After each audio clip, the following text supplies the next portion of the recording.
बोलिए सतगुरुदेव की जय। साहेब। त्रिगुण भक्ति है जगत की, निर्गुण रखे न कोई, सरगुण निर्गुण दो ही मिटे। आप विचार करो। साहेब एक बात बोल रहे हैं, सरगुण निर्गुण दो ही मिटे, भक्ति रहित घर सोए, वाघर की सुध कोई न बताए, जहवां से हंसा आया है। बड़े बड़े साहित्यकार और धुरंधर भी कबीर साहब को निर्गुण उपासक बोलते हैं। यही भ्रम है। दादू दयाल जी ने इस भ्रम का निराकरण अपनी वाणी में किया है। कोई सरगुण में रीझ रहा, कोई निर्गुण ठहरा है। अटपट चाल कबीर की मुझसे कही न जाए। आप विचार करके देखें। साहब बड़े साफ शब्दों में कह रहे हैं, सरगुण निर्गुण दो ही मिटे, भक्ति रहित घर सोए। यह त्रिगुण की भक्ति में जिन भूलो धर्मदास बोला, इन भक्तियों में मत भूलना। ऐसा नहीं है कि इनका कुछ सार नहीं है, पर परम मोक्ष की प्राप्ति नहीं होगी।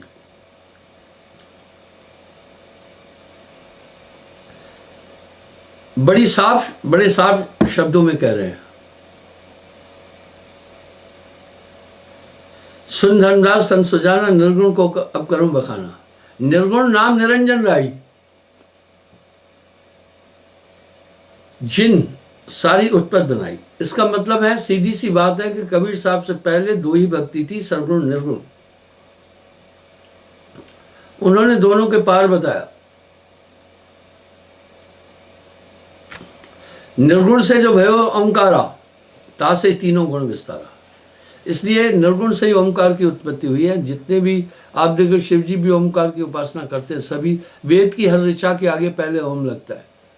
और साहब क्या करें, ओंकार निरंजन जानो, पुरुष नाम से गुप्त मानो। निस्संदेह थोड़ी सी अलग हट करके बात है। निर्गुण से मन भयो प्रचंडा, ताको उबास सकल ब्रह्मंडा। मन, आप देखो साहब प्रवाणी में कह रहे हैं, आप इन चीजों को थोड़ा सा गहनता से लीजिए। मन ही आहे काल कराला, जीव नचाए करे बेहाला। जीव के संग मन काल को वासा, अज्ञानी नर करे विश्वासा। मन ही निरंजन, मन ही ओंकार, मन ही है करतार। फंदे रहते लोक को, कोई न भवते न्यार। ओंकार मन आप निरंजन, नाना विध के कीजिए व्यंजन। इसलिए मन को कोई देख न पाए, नाना नाश न चाहे। जो कोई कहे मैं मन को देखा, इसकी रूप न रेखा। पलक पलक में वो दिखलाए, जो सपने नहीं देखा। संतो मन का करो विवेक।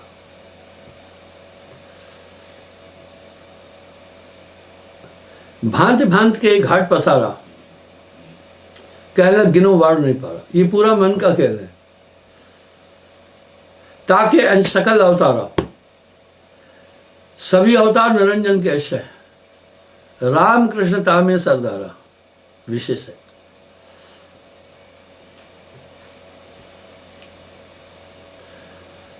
पूर्ण आप निरंजन होई, इनमें फेर फार नहीं कोई। इसलिए ये जगत पूरा मन के द्वारा ही है।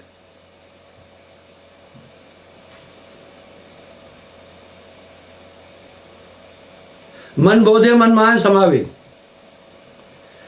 निज पद को कोई जान न पाए। इसमें संदेह नहीं है। बंधन का सबसे पहला कारण मैं बता रहा हूं आपको। आत्मा की व्याख्या अनंत धर्मशास्त्रों में है, और ऐसी कोई ताकत है जो हमें आत्मा तक नहीं पहुंचने दे रही। यहीं पर विराम है मेरी, इस बात पर आप चिंतन करना। ऐसी एक ताकत इसमें बैठी है जो हमें आनंद से दूर कर रही है ना, अपने रूप से दूर कर रही है ना, हमें झंझटों में डाला हुआ है ना। आप विचार करें, आत्मा जब अक्षरातीत है, व्योमातीत है, खान पान से परे है, इंद्रियों से परे है, सुख दुख से परे है, जन्म मरण से परे है, तो ये सजा क्या है फिर? देह धरे का दंड है, भुगतत है सबको। ज्ञानी भुगतत ज्ञान से, मूर्ख भुगतत है। महात्मा ईसा ने भी एक शब्द कहा, हम सब अपने पापों के कारण से पृथ्वी पर हैं। यहां एक सवाल उठा और साहब भी कह रहे हैं,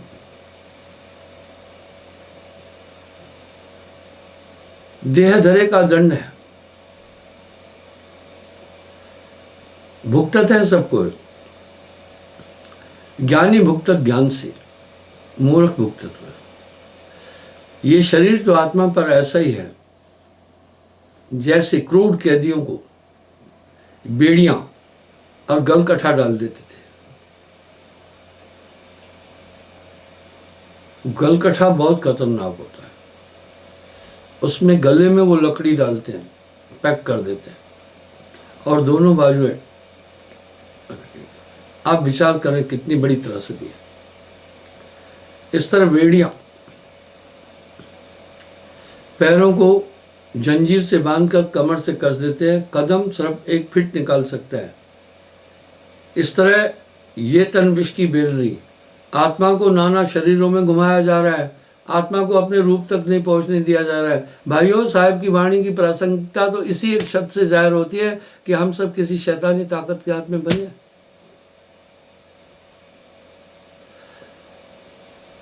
सयाद के काबू में है सब जीव बेचारे, चाहे अनचाहे हम सब उसी ताकत का अनुकरण कर रहे हैं। और इतनी प्रबल है वो ताकत, जो चाहे हम सबसे कराती है। जीव पड़ा बहुत लूट में, ना कछु लेन न देन। बहुबंधन ते बांधिया, बहुबंधन ते बांधिया, एक बेचारा जीव, जीव बेचारा क्या करे जो न छुड़ावे पी। ये अपनी ताकत से कभी नहीं छूट सकता है। रामायण पुष्टि कर रही है, साहब की एक भी वाणी कहीं इधर उधर नहीं हो रही है। बिन सतगुरु बाचे नहीं कोटिन करे उपाय। और उधर गोस्वामी जी क्या कह रहे हैं, गुर बिन भवन इधर तरह न कोई, जो बिरंच शंकर सब हुई। मिलान कीजिए ना।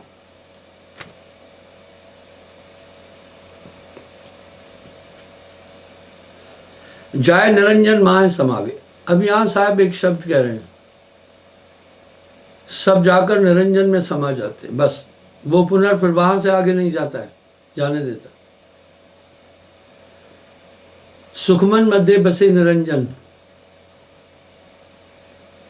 मूंदा 10वां द्वारा। सुखमन मध्य बसे निरंजन, मूंदा 10वां द्वारा।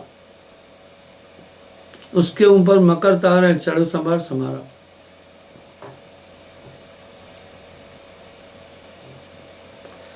ऐसे 3 लोग सब अटके, खरे सयाने सभी भटके। आगे चौंकाने वाली बात कह रहे हैं, ऋषि मुनि, गण गंधर्व और देवा सब मिल करें निरंजन सेवा। वह ऋषि मुनि पीर पैगंबर आदि जितने सब निरंजन में जाकर समाते। मैं एक सटीक उदाहरण देता हूं, निराकार निरंजन, निरंजन जानो। साहब ने क्या कह दिया, मन ही निरंजन, मन ही ओंकार, मन ही है करतारा। और इसी निराकार की उपासना दुनिया के जितने भी क्लासिकल धर्म है सब करते हैं। ईसा मसीह ने भी इसी निरंजन तक का संदेश दिया, वेदों ने भी निरंजन तक का संदेश दिया, हदीस कुरान ने भी निरंजन तक का संदेश दिया। इसलिए मुस्लिम कह रहे हैं बेचुना खुदा, और ईसाई कह रहे हैं आकाशी पिता मीन्स निराकार, और हम सब भी यही कह रहे हैं, निराकार निरंजन जानो, मन ही आए काल कराला। अनेक शब्दों में साहब ने यह व्याख्या देकर मन की स्थिति का वर्णन किया है।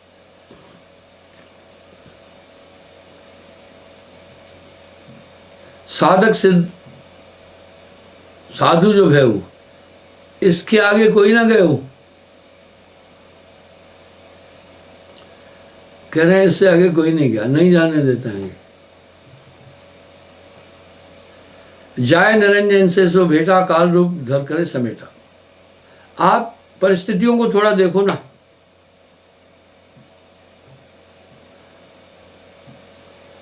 आपको ये बोध हो जाएगा कि सच में हम सब जो रक्षक हैं चीनत नहीं, जो भक्षक सेवे नरता है, सभी तो उसी में अटके हुए हैं। बस सबसे बड़ा एक कौतुक है दुनिया का, जिसका मैं उल्लेख करता हूँ। आखिर हम सबको इस अज्ञान में डालने वाला कौन है? हम सबको अपने निज रूप से भटकाने वाला कौन है? आपका मन ही तो है। तो साहब कह रहे तेरा बैरी कोई नहीं, तेरा बैरी मन। बहुत प्रीत से भक्त विचारी, मिलन मिलन लीला अधिकारी। जाय निरंजन से सो बेटा, काल रूप धर करे समेटा। मैंने ब्लैक होल के बारे में भी बोला, तुलना की। अगर आप ब्लैक होल पर अधिक चिंतन करेंगे तो साहब की थ्योरी सामने आ जाएगी कि वो महाप्रलय में पूरे ब्रह्मांड को अपने में समाकर सब चीज़ों को निराकार में कर देता है। इसलिए ब्लैक मैटर की जो खोज थी वैज्ञानिकों की बड़ी सटीक खोज है।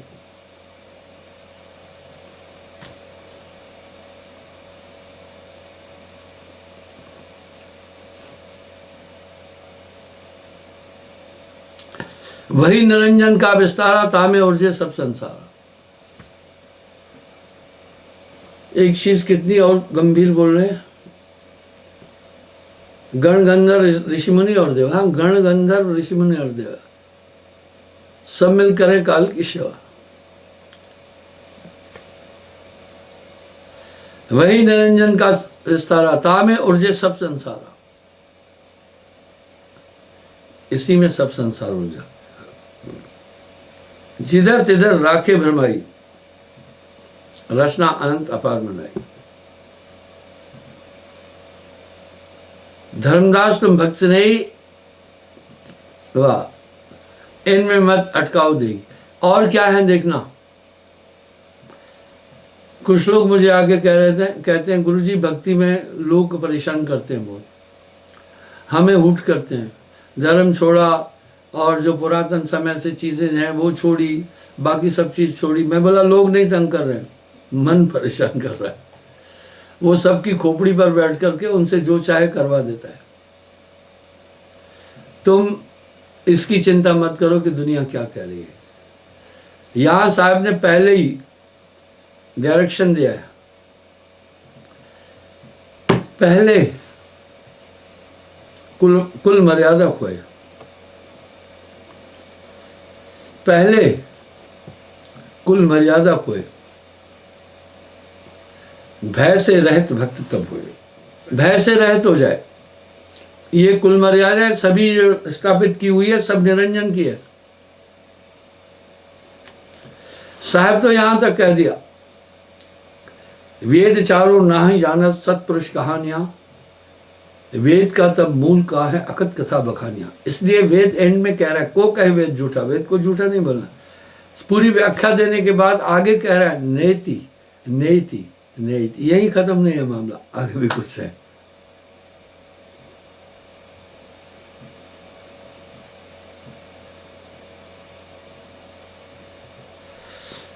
भक्ति गुप्त जाने नहीं कोई। हाँ, भक्ति तो साहब ने आकर स्थापित की, पहले भक्ति नहीं थी। सतयुग में सत्य था, उस पर चलता था। त्रेता में तप था, द्वापर में पूजा, 4 यज्ञ आदि थे। कली में केवल नाम आधारा, कली में केवल नाम आधारा, सुमर सुमर बहुत रूपारा। कलिय नाम प्रताप धर्मन हंस लोक सधावई। और युक्ति नहीं तरन की, कह रहे और इस संसार सागर से तरने की कोई युक्ति नहीं है। नानक नाम जहाज हैं चढ़े से उतरे पार। इनते भक्ति गुप्त है सुन धर्मदास सुजान, भक्ति करो भरमो नहीं सोई भक्ति प्रमाण। अब धर्मदास जी आश्चर्य मान रहे, बोल रहे हे सदगुरु, मैं आपको एक उदाहरण देता हूं। एक बहुत बड़े आदमी ने मुझसे दीक्षा ली। दीक्षा क्यों ली? मेरे एक खास आदमी ने उसे खूब समझाया। वो बहुत धनी आदमी था, वो बहुत धनी आदमी था।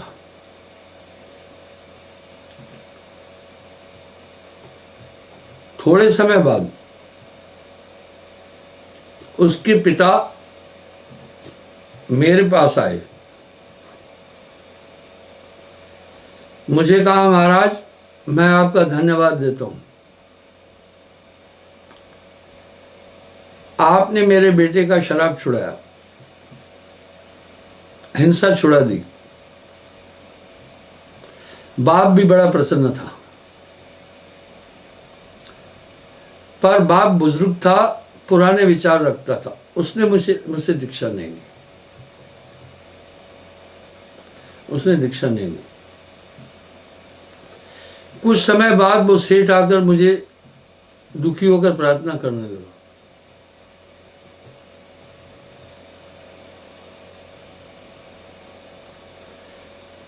मैंने कहा सेठ जी आप दुखी हैं, क्या बात है?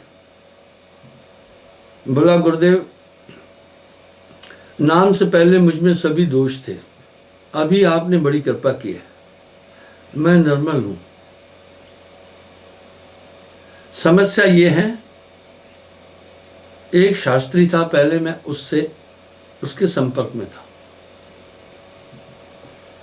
और जब भी वो भंडारा करता था पूरा मैं धन देता था। जब उस शास्त्री को ये पता चला कि मैं आपसे जुड़ा हूं, वो सरगुण उपासक था, गुरुजी वो मेरे पास आया, मुझे समझाने लगा कि तुमने धर्म छोड़ा। मैंने उसे बताया भाई कहाँ धर्म छोड़ा, मैं 7 नियम का पालन कर रहा हूँ, सत्य बोल रहा हूँ, मांस न खा रहा हूँ, नशा नहीं कर रहा हूँ, परिस्त्री गमन नहीं कर रहा हूँ, चोरी नहीं कर रहा हूँ, एक परमात्मा की उपासना कर रहा हूँ। उसने, शास्त्री ने बड़ा प्रयास किया डाइवर्ट करने का, लेकिन वो मजबूत था। उस सेठ को पता था मुझे क्या मिला। मैं आपको आगाह कर रहा हूँ, ऐसी समस्याएं आपके पास आ सकती है, लेकिन आप हिम्मत रखना। तभी तो साहब ने कहा ना, जगत की नजर में भगत गया और भगत की नजर में जगत गया। एंड में उसने क्या किया, जब नहीं माना, उसके रिश्तेदार, उसका बहनोई, उसकी बुआएं, उसके चाचे ताए, उनको कहा इसने धर्म ही बदल दिया है, मुसलमान हो गया, ये किसी को मान नहीं रहा है, फलाना ढिकाना। अब उस पर एक मानसिक दबाव डाला। रिश्तेदार नातेदार भी उसको आकर के परेशान करने लगे, ये क्या किया, जो पुरातन समय से हम भक्ति कर रहे थे तुमने छोड़ दी, कहाँ पहुंच गया तुम नास्तिकवाद में। नास्तिकवाद, हम तो एक सत्ता को स्वीकार कर रहे हैं। कोई बात नहीं, सेठ को मैं हौसला देता रहा, मैं कहा नहीं घबराओ। एंड में उस बूढ़े का ऐसा ब्रेन वॉश किया उस शास्त्री ने,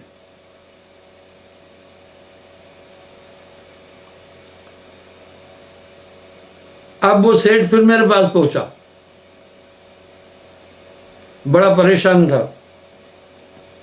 बोला गुरुजी मेरा बाप कह रहा है तूने हमारा वंश डुबा दिया, धर्म छोड़ दिया है, मैं गंगा जी में जाकर आत्महत्या करूंगा, डूबूंगा, और संपत्ति का कोई भी हिस्सा तुम्हें नहीं दूंगा। अब यहां सेठ बेचारा परेशान हो गया।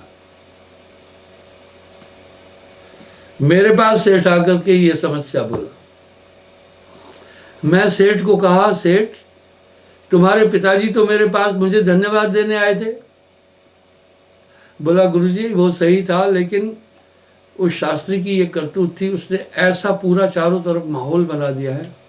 यही बात मैं आपको बताना चाहता हूँ, धर्मदास जी साहब के साथ हुई, वो भी मैं आपको संक्षेप में व्याख्या बताता हूँ। यही बात आपके साथ भी हो सकती है, यही बात मेरे साथ भी हुई है। जगत की नजर में भगत गया, भगत की नजर में जगत गया।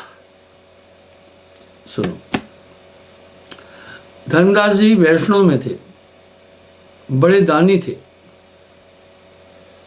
बड़े बड़े भंडारे करते थे, बड़े बड़े यज्ञ करते थे, बहुत धन वो परमार्थ में लगाते थे। जब साहब से नाम लिया तो धर्मदास ने अपना पूरा धन साहब के चरणों में रखा। साहब ने कहा भाई देख, मैं मठाधारी नहीं हूं,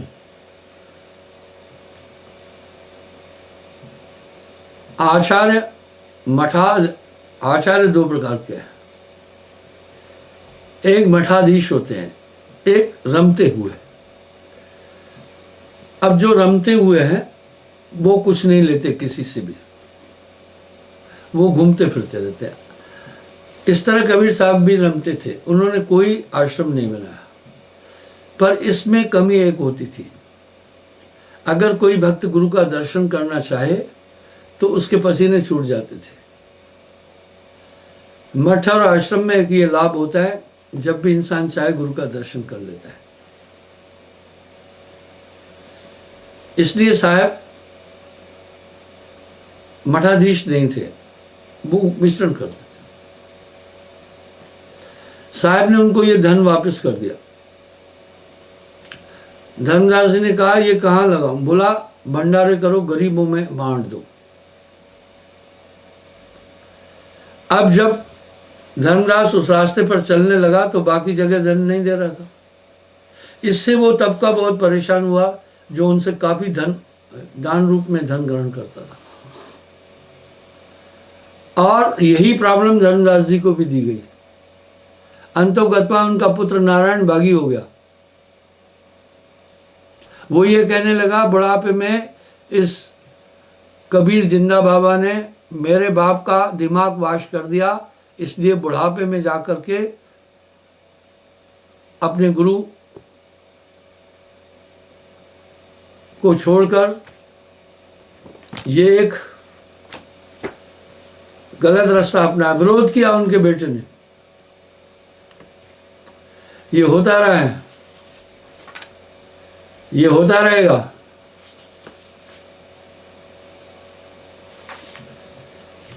ये होता रहा है। इस तरह यहां बड़ा एक सुस्पष्ट शब्द कह दिया, जगत की नजर में भगत गया, भगत की नजर में जगत गया। और यहां तक कह दिया जगत भगत में बैर है।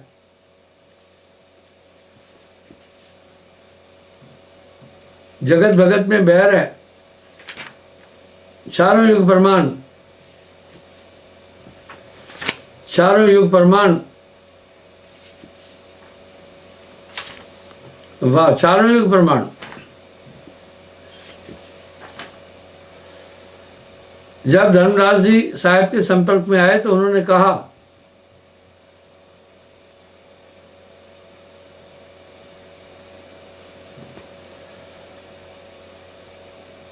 कि पहले मैं अपने गुरु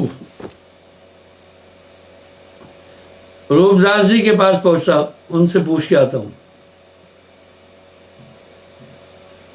रूपदास विठलेश्वर उनके गुरु थे, अच्छे थे। उन्होंने आगे क्या बोला,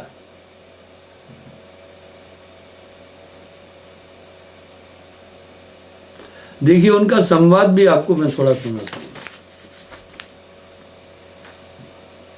जब साहब ने चौथे पद का संदेश दिया तो धर्मदास जी कुछ समझे। अब देखिए धर्मदास का गुरु रूपदास विठलेश्वर जी के निकट जाकर ज्ञान पूछना। धर्मदास चल बगुरपाहा रूपदास कर आश्रम जहाँ पहुंचे जाए गुरु के धामा हो अधीन तब किन प्रणामा तुम गुरुदेव शिष्य आई परिचय ज्ञान कहो मैं भाई भाई बोला आप मेरे गुरु हैं, मैं आपका शिष्य हूँ, मुझे परिचय ज्ञान दो। जीव मुक्त कोने विध होई तन छूटे कहीं जाए समोई। जीव की मुक्ति कैसे होगी, तन छूटने के बाद कैसा होता है। जीव कर मुक्ति कैसे हुए भाई, पार ब्रह्म सो कहा रहाई, आदि ब्रह्म सो कहवा रहाई, घट में बोले कौन सो आई, ताकर नाम कहो हम पाई, घट में बोले सो कसाई, हमको है घट का को होई, मैं कौन हूं जग करता प्रभु कहो समोई। अब रूपदास विठलेश्वर जी जो उत्तर दे रहे हैं वो भी सुने। धर्मदास तुम भय अजाना, बोला ये धर्मदास तू बेवकूफ हो गया क्या, को सिखियो तो है ज्ञाना, बोला ये तुझे किसने ज्ञान सिखाया। विष्णु पंजर और लक्ष्मी नारायण प्रतिमा पूजन मुक्ति परायण, मन बच सुमरो कुंज बिहारी रहे वैकुंठ सोई बनवारी। बोला इस तरह कुंज बिहारी और लक्ष्मी नारायण की उपासना कर, पुरुषोत्तम पर बेग सधारो, जगन्नाथ परसों घर आओ, गया गोमती काशी स्थाना, तीर्थ नायक पुण्य प्रधाना, निराकार निर्गुण अविनाशी, ज्योति स्वरूप शून्य को वासी, ताय पुरस्कर सुमरो नामा, तन छूटे पहुंचे हरिधामा। विठलेश्वर जी ने उनको ये कहा, रूपदास विठलेश्वर ने बोला ये धर्मदास तुम्हारी बुद्धि किसने हर ली है। अरे एक सरगुण भक्त उपासक थे, बोला वो भक्ति करो और निरंजनता की शून्य का ध्यान बोला। अब धर्मदास एक प्रश्न कर रहे हैं, हो गुरुदेव पूछो यक बाता क्रोध कर नहीं ताता जन करो ताता, हे तात गुस्सा नहीं करना, जीव रक्षक सो कहाँ आई, निराकार जीव भक्षक आई। बोला आत्मा की रक्षा करने वाला कहाँ रहता है, निराकार तो जीव का भक्षण करता है।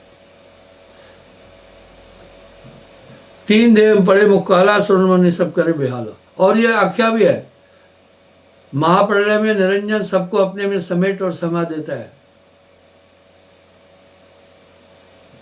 तीन लोग वैकुंठ नशाई अस्त्र घर में देव बताई। अब यहां धर्मदास जी कह रहे हैं तीन लोग भी नष्ट हो जाते हैं, मुझे अस्त्र घर बता दो।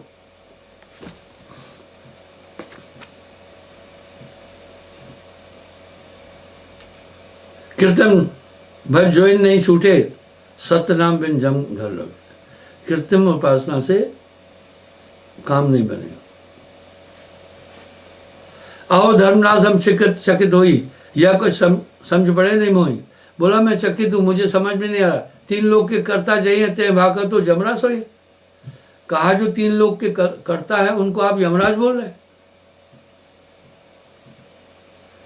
ब्रह्मा विष्णु महेश गोसाई, तुम ते कहो काल धर खाई। तुम कह रहे हो कि इनको काल ग्रास लेता है एंड में। तीन लोग में वैकुंठ श्रेष्ठा, सो सब तुम्हें मानो निकृष्टा। बोला है धर्मदास तीन लोग में वैकुंठ श्रेष्ठ है, तुम उसको भी साधारण मान रहे हो। तीर्थ व्रत और पुण्य कमाई तुम जमजाल ताएं ठहराई। हे धर्मदास क्या तुम्हारी बुद्धि हो गई है, तीर्थ व्रत और दान पुण्य शुभ कर्म तुम इसको भी जमजाल बोल रहे हो। आओ मैं यहाँ एक सटीक प्रमाण दूंगा। रामायण को तो हम सब मानते हैं ना, एक धार्मिक ग्रंथ है। गोस्वामी जी तो रामायण में कह रहे हैं ना, जप तप व्रत यम नियम अपारा। हाँ, जप तप व्रत यम नियम अपारा, श्रुति पुराण शुभ धर्म पुकारा। श्रुति वेद पुराण इसी को धर्म बोल रहे, ये बात बोल रहे हैं। और अधिक मैं कहाँ बताऊं, जो जानो सो नाहि दुराऊं, जिन तो है अस बुद्धि दिया भाई, ते नहीं कहो तुमसे हो जाए। रूपदास विठलेश्वर जी ने कहा भाई मैं तो यहां तक की बात जानता हूं, आगे का भेद मुझे नहीं पता है। धर्मदास विनिमय कर जोरी चूक दिठाई, बख्शो मोरी हम तह पद अब सेवो जाई, जिन यह अगम मोह बताई। तुमो गुरु उन सदगुरु मोरा, उन हमरे मन महंगल तोड़ा। बोला तुम गुरु, तुमसे भी मैंने ज्ञान प्राप्त किया, लेकिन मैं अब उनके शरण में जा रहा हूं, वो सदगुरु है। तुम गुणकीन अभक्ष छुड़ावा, उनमें अलग अगम लखाया। बोला आपने कृपा की अभक्ष, मुझे मांस मदिरा से बचाया, लेकिन उन्होंने मुझे अगम रास्ता बताया।